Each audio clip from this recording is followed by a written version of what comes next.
seperti yang saya katakan tadi, ada 4 golongan ya. Golongan ya. Ada 4 golongan yang nanti akan menghuni surga. Yang pertama adalah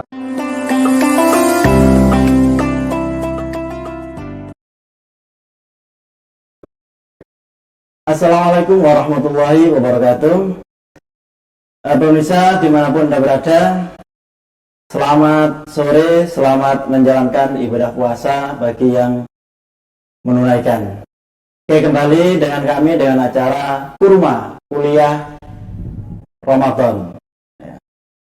Di sini didukung oleh Kampus Institut Agama Islam Al-Qolam Malang, kuliah sak ngajini.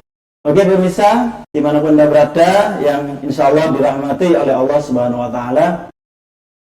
Untuk sore ini, untuk temanya nanti kita akan bahas tentang penghuni surga atau yang dirindukan oleh surga. Kita ketahui semua manusia, semua orang mesti pengen masuk surga, ya. Tapi belum tentu tahu cara bagaimana kita menuju ke surga itu. Nah, nanti akan kita kaji oleh Al-Mukarram Dr. Kiai Haji Abdurrahman Said, SHI, MPD. Beliau adalah Direktur Pasca Sarjana Institut Agama Islam Al-Qolam Malang, dan juga beliau salah satu pengasuh di pondok pesantren yang ada di Kabupaten Malang. Ya, sebelumnya saya akan sapa dulu, gimana kabarnya Kiai? Alhamdulillah. Puasa lancar nih? lagi puasa. Alhamdulillah. Oke, gini. Jadi untuk tema ini nanti akan dibahas tentang penghuni surga atau yang dirindukan oleh surga. Nah, mungkin nanti jangan sementara nanti dijelaskan surga dan penghuni surga itu ciri-cirinya seperti apa sih, sehingga surga itu diinginkan oleh seluruh makhluk yang ada di bumi ini. Gimana ya? Mungkin bisa dijabarkan surga dan penghuni surga seperti apa? Baik, bismillahirrahmanirrahim. Alhamdulillahirabbil alamin, wassalatu wassalamu ala asyrofil anbiya wal mursalin wa ala alihi wa sahbihi ajma'in. Amma ba'du. Jazallahu anna sayyidina Muhammad sallallahu alaihi wasallam ma huwa ahlu. Para pemirsa Kurma dan Bapak Amiruddin dan kawan-kawan dari Media Center, alhamdulillah saya sangat bersyukur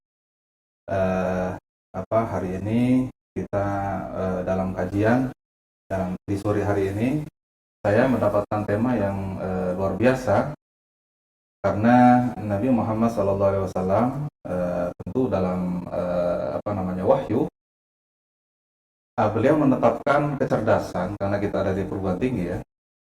Kecerdasan itu bukan hanya kecerdasan kognitif, psikomotorik dan yang lain-lain, tetapi justru kecerdasan itu ketika mengantarkan seseorang mendekat kepada Allah Subhanahu wa Ta'ala. Dan sangat menarik ketika yang disebut dengan taqarrub ilallah itu makomnya tambah tinggi. Jadi makomnya tambah tinggi. Jadi kedekatan kepada Allah itu makomnya tinggi. Tambah dekat dia tambah tinggi.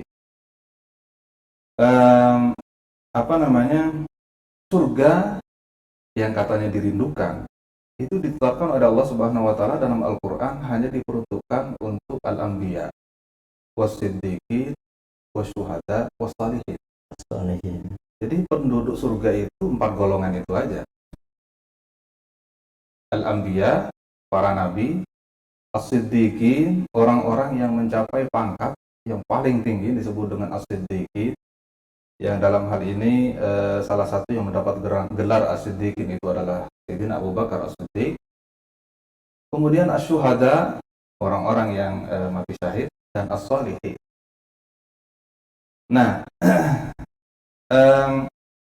orang yang kemudian orientasinya adalah surga, itu sesungguhnya kecerdasan yang dimaksudkan oleh Allah Subhanahu wa Ta'ala, yang disebut dengan orang yang cerdas, mereka yang orientasinya dekat dengan Allah Subhanahu wa Ta'ala. Nabi menyatakan man izdada ilman wa lam yazdad hudan.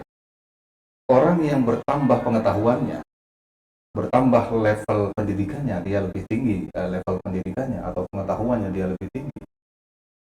Orang yang kemudian punya pengetahuan kognitif lebih banyak, cakrawala pengalaman lebih banyak, lebih luas, mungkin skill keterampilannya juga bertambah, tetapi dia tidak mendapatkan tambahan hidayah dari Allah Subhanahu wa taala, maka kata Nabi apa? Lam yazdad minallahi illa bu'da. Maka justru dia tambah jauh dari Allah. Artinya dia tambah jauh dari surga. Nah, sehingga kecerdasan dalam hadis lain yang lebih spesifik dari itu, kecerdasan yang sesungguhnya menurut agama, menurut Allah, innamal kaisu man dana nafsahu wa yasta'iddu liyaumir rahim. Yang disebut dengan orang yang jenius, orang yang cerdas, itu sesungguhnya adalah orang yang dapat menundukkan hawa nafsu. Orang yang dengan wasilah ilmu pengetahuan yang dia miliki, dia dapat menundukkan hawa nafsu. Dan yang kedua, dengan menundukkan hawa nafsu itu, lalu kemudian dia yasta'iddu liyaumir rahim, mempersiapkan untuk kematiannya. Nah, itu orientasi akhirat, orientasi surga. Orientasi akhirat, orientasi surga itu adalah karakter dari kecerdasan yang dimaksud dalam agama. Jadi ketika tema kita hari ini adalah surga, itu sesungguhnya menunjukkan bahwa Al-Qalam ini tidak hanya kognitif gitu ya, tidak hanya psikomotorik yang kemudian orientasinya hanya dunia saja, tetapi sebenarnya orientasi kita adalah surga. Dan itu menurut agama itu adalah kecerdasan yang sesungguhnya. Nah, kemudian tentang siapa sesungguhnya yang dirindukan oleh surga, ini juga sebenarnya perlu jelas gitu ya. Jangan sampai kita berada di luar golongan itu. Karena kalau sampai kita tidak dirindukan oleh surga, ya mohon maaf, ya, surga tidak akan menerima. Dan tidak ada tempat lain di akhirat itu kecuali ada dua tempat. Surga dan neraka. Kalau tidak surga, maka neraka. Na'udzubillah. Ya kalau tidak masuk neraka, maka surga. Tapi ngeten guys. Jadi karena kan seperti ini. Jadi seseorang itu tahu perbuatan ini masuk surga dan perbuatan ini nanti arahnya ke neraka. Dan juga orang tahu dan orang itu pengen masuk surga, tapi kebanyakan orang itu tidak mau melakukan cara atau jalan yang masuk surga. Ya. Itu gimana itu menurut jenengan itu? Iya. Seperti yang saya katakan tadi, ada 4 golongan ya. Ada 4 golongan yang nanti akan menghuni surga. Yang pertama adalah al-anbiya, itu sudah pasti, dan mereka ada di a'la al-ilyin. Jadi mereka akan mendapatkan fasilitas terbaik gitu loh. Kalau itu adalah hotel ya, itu mungkin bukan VIP. Itu bukan hanya bintang 5 tapi bukan mungkin bintang 7 gitu ya. Itu super mewah. Nah, apa yang mereka akan dapatkan di dalam surga itu. Nah, kemudian berikutnya, golongan berikutnya adalah as-siddiqin.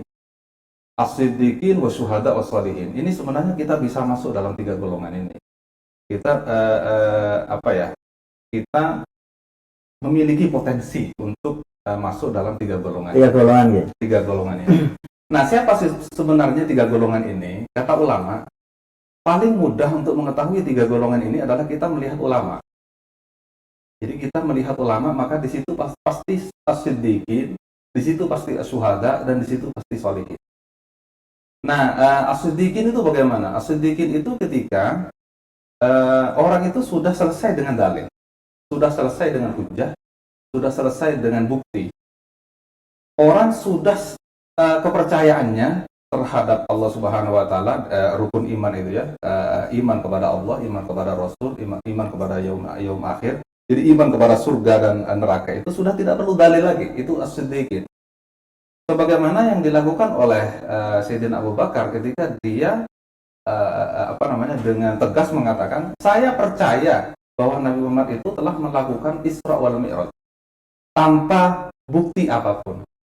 Yang penting beliau menyatakan bahwa beliau sudah melakukan Isra, perjalanan dari Mekah ke Masjidil Aqsa, ke Baitul Maqdis, wal Mi'raj dari Masjidil Aqsa naik ke atas langit.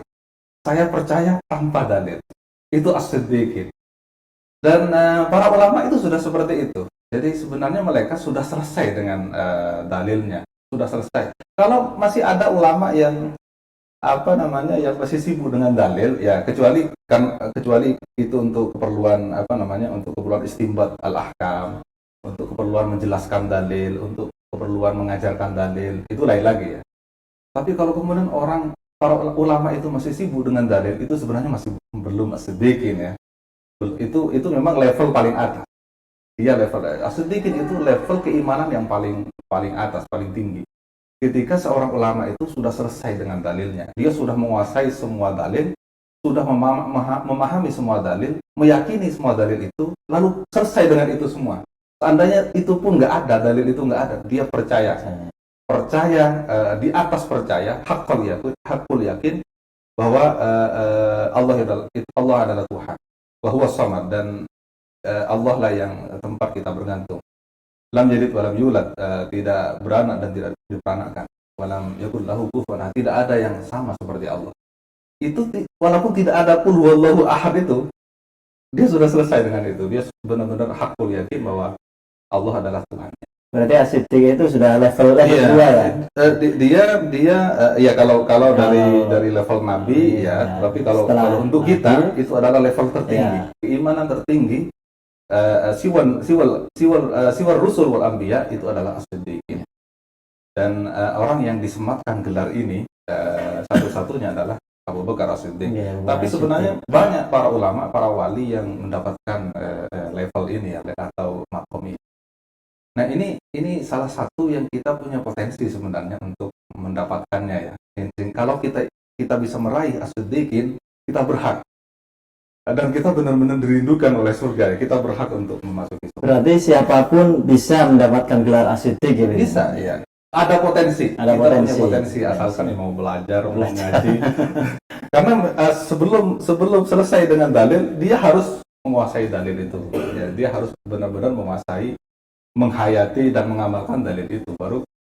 Jadi banyak sekali kita lihat ulama yang benar-benar as-siddiqin itu tidak sedikit-sedikit dalil.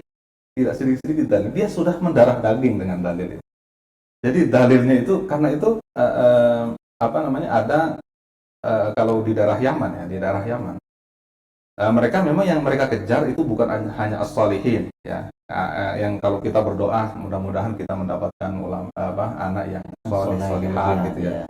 Tetapi yang mereka kejar itu bukan hanya level itu, tapi ada level yang lebih tinggi, yaitu level as-siddiqin. Nah, yang mereka kejar begitu. Sehingga ribat atau pondok pesantren di Yaman atau lembaga pendidikan agama di Yaman itu punya moto atau punya slogan begini, la nu'allifu kutuban walakin nu'allifu rijalan.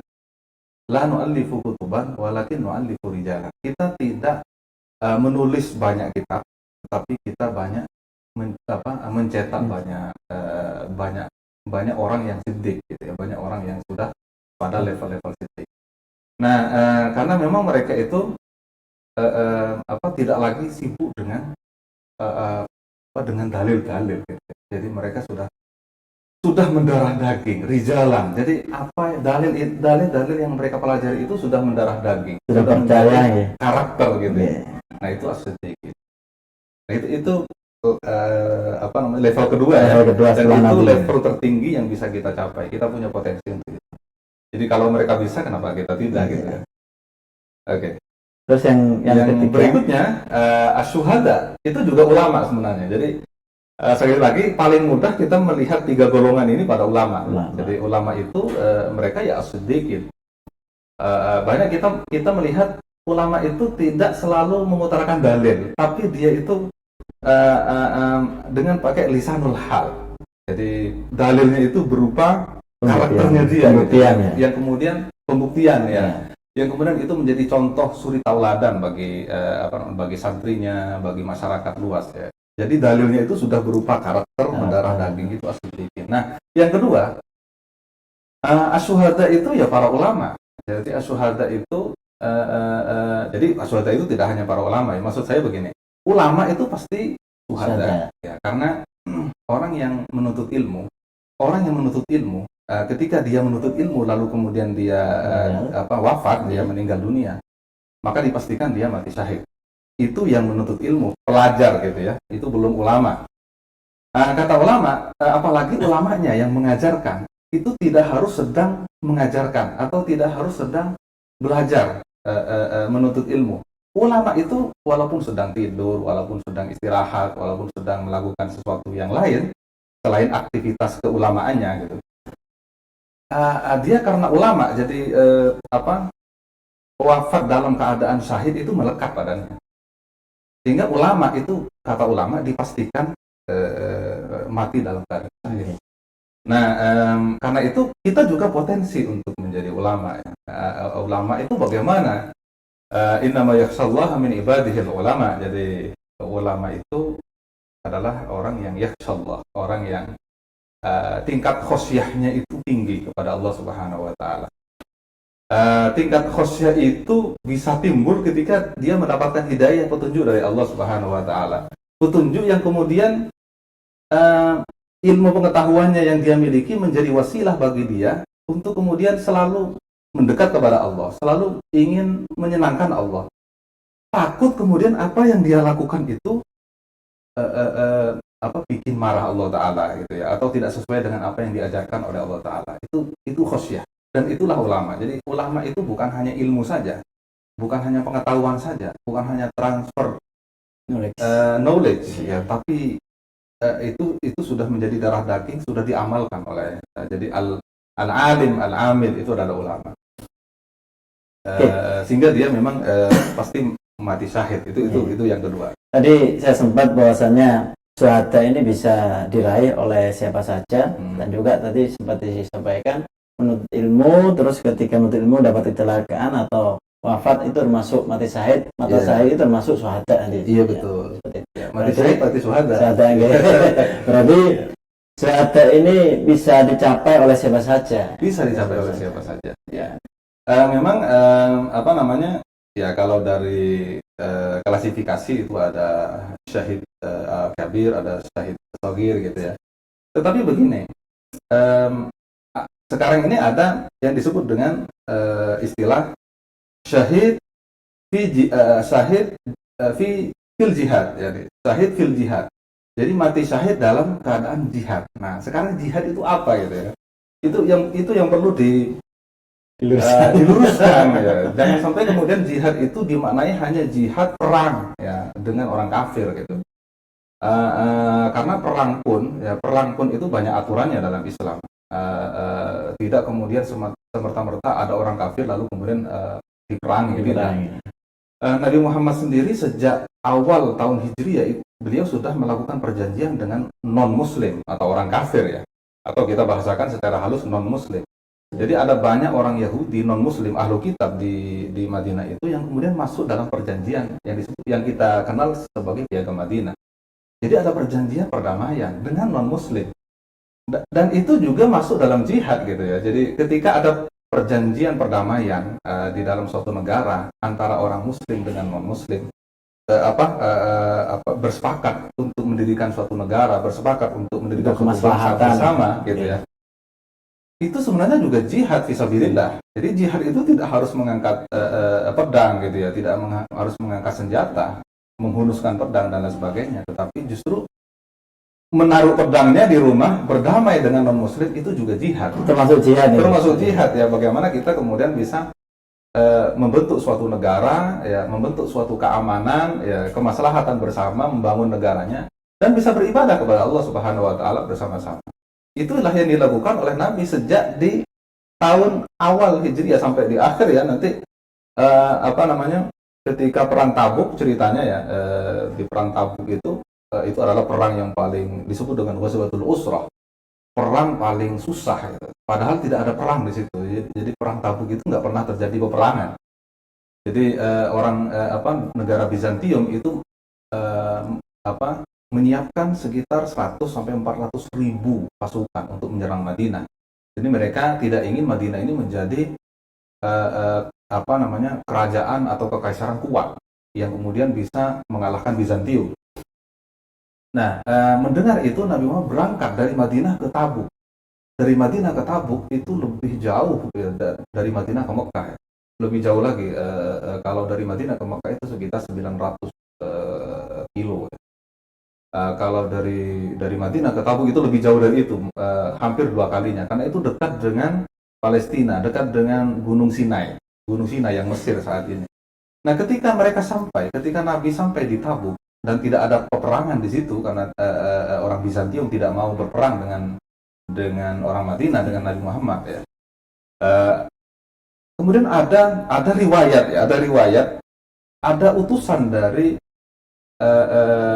salah satu gereja di Sinai, gereja Nasrani, gereja Kristen di Sinai itu, ada beberapa pendeta yang mendatangi Nabi di Tabuk itu untuk mengadakan perjanjian.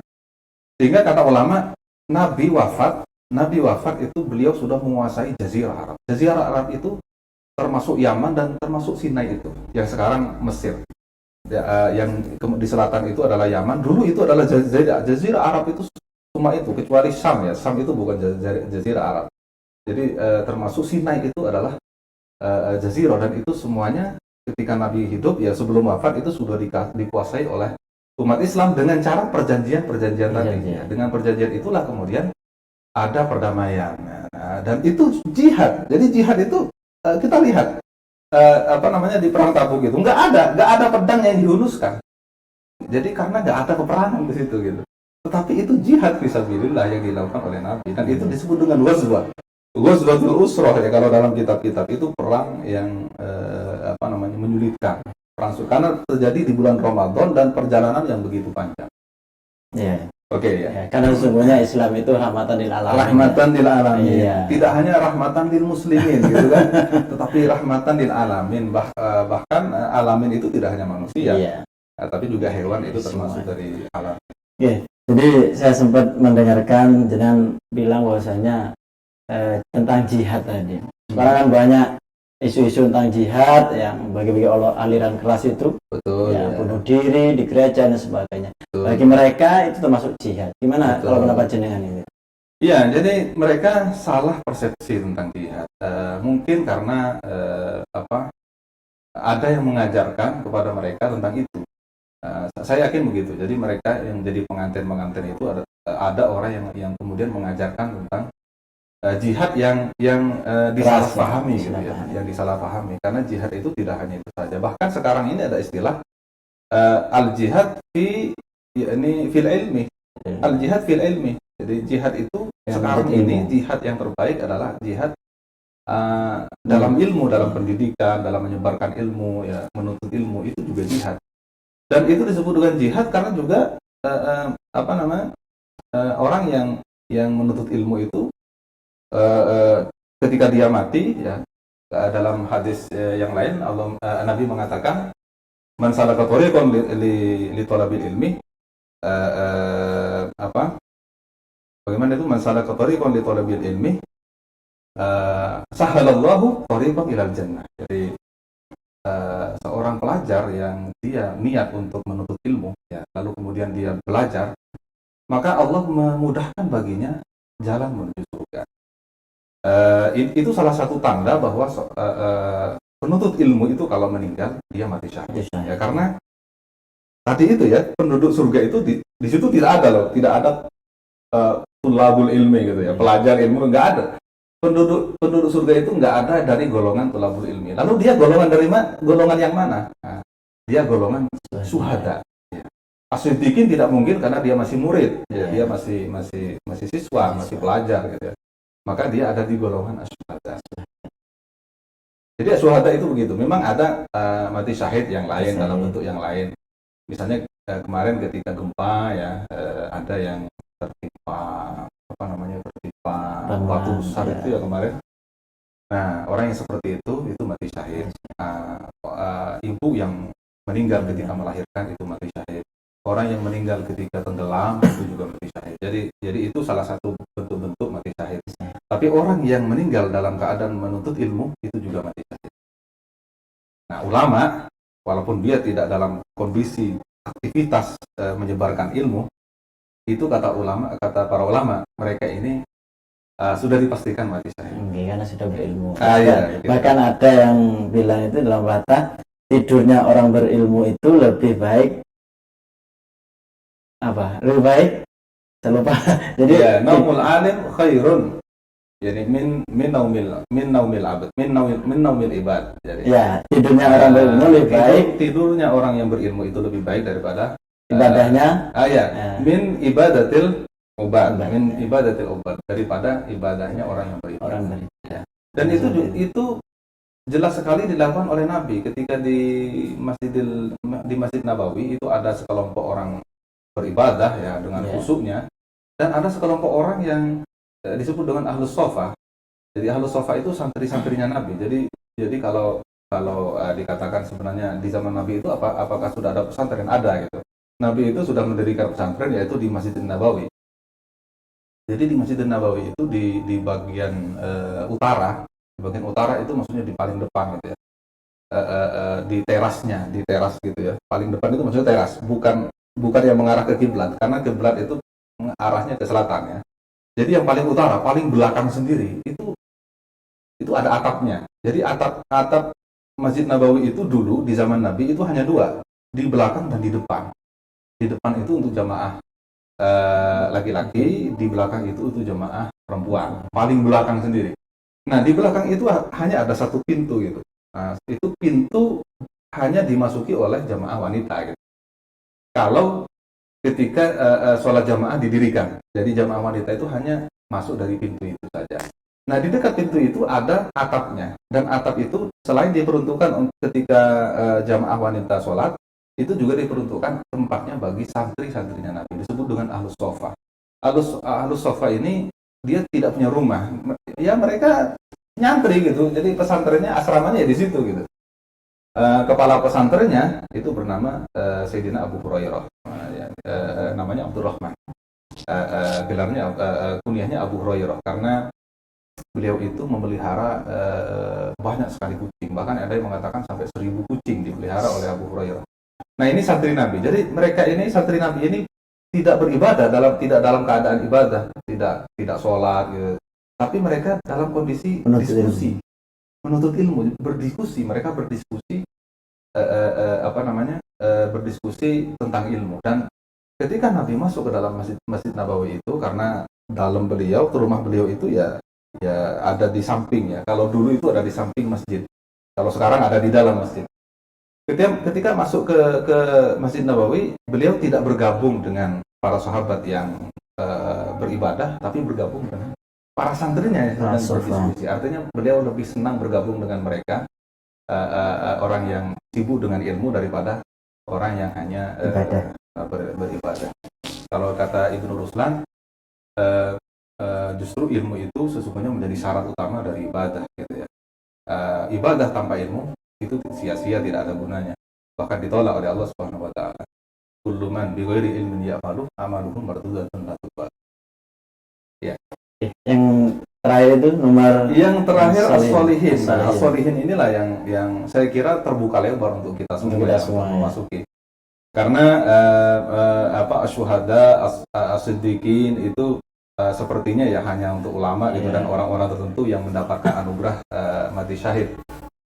Dan mudah-mudahan kita semua lah dianugerahkan oleh Allah Subhanahu wa taala untuk mati syahid. Karena semuanya akan mati, dan mudah-mudahan kita mati syahid dan mati dalam husnul khatimah. Amin. Nah, as-sholihin ini salah satu potensi yang bisa kita capai lebih terbuka gitu ya daripada dua golongan yang tadi itu. Nah, as-sholihin itu yang pertama dia itu yang pertama dia itu amil mutabik bisyariatillah. Jadi dia itu orang yang sesuai dengan syariat Allah Subhanahu wa taala. Itu sholihin. Jadi mutabik bisyariatillah. Kenapa? Karena ada soleh dan ada fasik gitu ya. Ada soleh dan ada fasik. Nah, fasik itu kharijun anit ta'ah, orang yang tidak mau taat kepada Allah Subhanahu wa taala. Nah, Ini terkait dengan tadi pertanyaan tentang apa namanya, ada orang yang senang masuk surga, tapi dia tidak mau mengerjakan apa yang mengantarkan dia syarat masuk surga gitu. itu ya. Nah, banyak sekali sebenarnya orang itu lahirnya itu seperti dia itu lahirnya itu maksudnya fisiknya, covernya gitu ya, covernya itu sepertinya dia itu beribadah kepada Allah Taala, melakukan ibadah gitu ya. Tetapi batinnya tidak gitu, batinnya tidak. Itu banyak yang begitu, itu banyak. Dan karena itulah kemudian Imam Ghazali, muridnya Imam Haromain. Jadi Imam Ghazali itu apa namanya, beliau itu setelah sebelumnya itu tidak mau dengan tasawuf ya, ketika beliau menggeluti fikih dan mencetus melahirkan banyak sekali kitab tentang fikih, lalu kemudian menyadari bahwa fikih tanpa tasawuf itu tidak bisa gitu. Fikih tanpa tasawuf itu maka menjadikan orang itu menjadi fasik. Fikih tanpa tasawuf. Jadi begini, jangankan orang yang tidak beramal, ada banyak orang yang beramal sesuai dengan fikih gitu ya, tapi sesungguhnya dia batinnya itu tidak gitu. Batinnya itu tidak. Karena itu ada yang disebut dengan riya, sum'ah gitu ya, ujub. Jadi ibadahnya itu sesungguhnya bukan untuk Allah, tapi ibadahnya untuk sesuatu yang lain. Ada hadis yang mengatakan begini, kalau ada idza qamal abdu fi sholatihi wal tafata anni, jadi kalau ada seseorang yang sholat lalu kemudian dia itu menoleh dariku, menoleh itu bukan fisiknya di situ tentu, karena dia sedang sholat. Kalau ada orang sholat lalu menoleh dariku, jadi berpaling dariku, kata Allah, maka aku kata Allah hanya akan mengatakan, oh, hambaku sedang menoleh dariku, tidak memperhatikan aku. Jadi dia sholat, yang dia perhatikan, yang dia ingat itu bukan Allah. Ya, gitu. bukan Allah. Itu saya kira banyak yang begini ini kan. Jadi ketika sholat niatnya kemana-mana, iya, jadi pikirannya kemana-mana gitu. Itu disebut dengan sholatul ghafilin gitu ya, sholatnya orang yang lalai. Dan itu kalau satu kali saja dia menoleh, di dalam hatinya, bukan badannya loh, karena dia sedang sholat, tidak mungkin dia tolak-tolak gitu ya. Kalau dia menoleh, berpaling dari Allah, tidak ingat Allah dalam sholatnya sekali, maka itu hanya dikatakan begini saja, oh, hambaku ini berpaling dariku kepada sesuatu yang menurut dia lebih baik. Sesuatu hanya begitu saja, jadi Allah tetap tetap memperhatikan dia. Allah tetap menilai dia sedang beribadah gitu ya, kepada Allah. Oke. Tapi yang kedua kali begitu lagi. Kalau kemudian hamba ini dalam sholatnya berpaling lagi, ingat kepada sesuatu yang lain lagi, Allah juga akan mengatakan yang sama. Tapi 3 kali, maka Allah tidak akan memperhatikan dia. Artinya sholatnya itu sudah tidak dianggap sholat. Hanya sebatas kewajiban. Hanya sebatas gerakan-gerakan yang tidak ada gunanya. Nah, jadi itu salah satu kasus ya, di mana seseorang beribadah secara lahir, tetapi secara batin itu bukan ibadah gitu ya. Nah, kata Nabi, kullun muyassarun lima khuliqa. Jadi kullun muyassarun lima khuliqa. Semua orang itu akan dimudahkan oleh Allah untuk apa yang kemudian ditetapkan oleh Allah untuknya gitu ya. Jadi misalnya orang itu ditetapkan atau ditakdirkan menjadi orang yang sa'adah, orang yang sa'id, orang yang nanti akan masuk surga gitu deh. Orang yang tidak celaka, orang yang tidak masuk neraka. Jadi karena itu takdir Allah Subhanahu wa taala. Orang yang memang ditetapkan begitu, itu muyassarun lima khuliqa lahu. Itu akan dimudahkan oleh Allah untuk melakukan itu, untuk melakukan ibadah, untuk melakukan sesuatu yang mendekatkan dia pada surga. Sehingga ketika kita misalnya hari ini ketika ngaji itu alhamdulillah, jadi mudah-mudahan itu menjadi salah satu sesuatu yang dimudahkan oleh Allah sehingga kita memang berada pada jalur menuju surga gitu. Karena kullun muyassarun lima khuliqa lahu gitu. Banyak sekali orang yang tinggal di Amerika tapi dia menjadi sufi. Nah, bayangkan di Amerika yang jauh dari Mekah, yang begitu glamor, itu bukan negara agama plural dan di situ bukan negara muslim. Jadi atmosfer kesufian pasti jauh gitu ya. Atmosfer keislaman pasti jauh. Tapi mereka banyak menjadi sufi di Amerika itu karena muyassarun lima khuliqa lahu. Banyak juga di dekat Ka'bah itu yang menjadi copet. Bayangkan ini. Jadi di dekat Ka'bah itu banyak copet. Kalau Anda nanti mudah-mudahan kita semua nanti dikasih kenikmatan oleh Allah untuk sampai ziarah ya ke Mekah. Amin. Jadi di situ pasti nanti ada mutawif atau guide ya yang akan mengingatkan kita bahwa nanti kalau mau tawaf kita diingatkan untuk tidak bawa uang. Kenapa begitu? Karena banyak copet di dekat Ka'bah itu.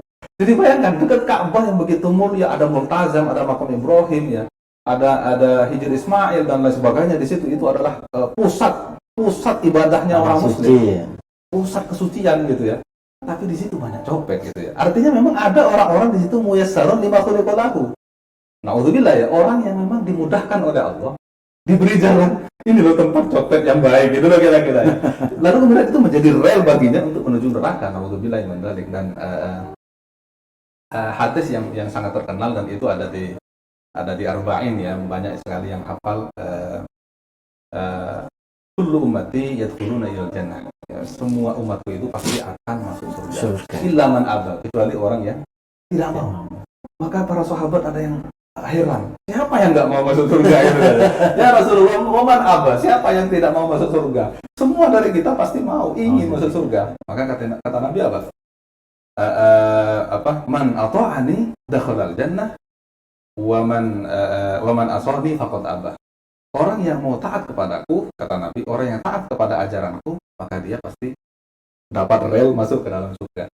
Tapi sebaliknya, orang yang durhaka kepadaku, itulah orang yang tidak mau masuk ke dalam surga. Oke, kalau kita lihat dari ciri-ciri yang terakhir itu, anak jadi soleha ya, soleh ya. Apakah itu harus mendapatkan hidayah dari Allah? Ya. Hidayah ini sesuatu yang tidak bisa dicari. Bahkan Nabi pun tidak punya kuasa, tidak punya kewenangan untuk memberikan hidayah kepada seseorang. Termasuk sama pamannya ya? Termasuk kepada pamannya, kepada siapapun. Jadi hidayah adalah hak prerogatif Allah Subhanahu Wa Taala. Dan hidayah itu tempatnya ada di hati, gitu ya. Karena itu Allah itu disebut dengan muqallibul qulub. Dan kita selalu diminta untuk atau diajarkan untuk selalu berdoa, ya muqallibal qulub tsabbit qalbi ala dinik. Nah, jadi hidayah ini adalah pemberian dari Allah Subhanahu wa taala. Nah, jadi dia tidak ada di bangku sekolah, tidak ada di bangku kuliah, tidak ada di pengajian-pengajian begini. Jadi pengajian seperti ini hanya irsyad atau indar irsyad, sarana yang untuk menyampaikan ya bagaimana kemudian seseorang itu bisa mendapatkan hidayah dari Allah Subhanahu wa taala. Nah, memang orang yang masuk surga itu ya tentu orang yang kemudian mendapatkan hidayah. Ada seseorang yang 90 tahun itu kafir, maksiat kepada Allah Subhanahu wa taala, selalu durhaka kepada Allah, tapi di ujung kehidupannya dia mendapat hidayah dari Allah dan lalu kemudian dia mati dalam keadaan muslim. Nah, hidayah memang pemberian dari Allah dan rahasia dari Allah. Kita oleh karena itu memang kita dianjurkan untuk selalu meminta agar hidayah itu tetap dalam hati kita. Kalau pertanyaannya apakah itu disyaratkan? Iya. Jadi 4 golongan, 3 golongan tadi itu as-siddiqin, as-syuhada, as-sholihin, tentu mereka yang mendapatkan hidayah dari Allah Subhanahu wa taala. Oke. Terima kasih Gus atas penyampaiannya. Tadi kalau saya simpulkan, orang yang diridhokan oleh Allah untuk masuk surga atau orang yang diridhokan oleh surga itu ada 4 ya. Pertama adalah al-anbiya ya. Yang kedua adalah as-siddiq, yang ketiga adalah as-syuhada, dan terakhir adalah as-sholihin. Jadi para pemirsa dimanapun Anda berada, ciri-ciri orang yang diridhokan oleh Allah, ciri-ciri orang yang diridhokan oleh surganya Allah, ada 4 tersebut. Semoga kita semuanya mendapatkan rahmat, mendapatkan hidayah oleh Allah SWT, termasuk salah satu ciri yang ada 4 tadi.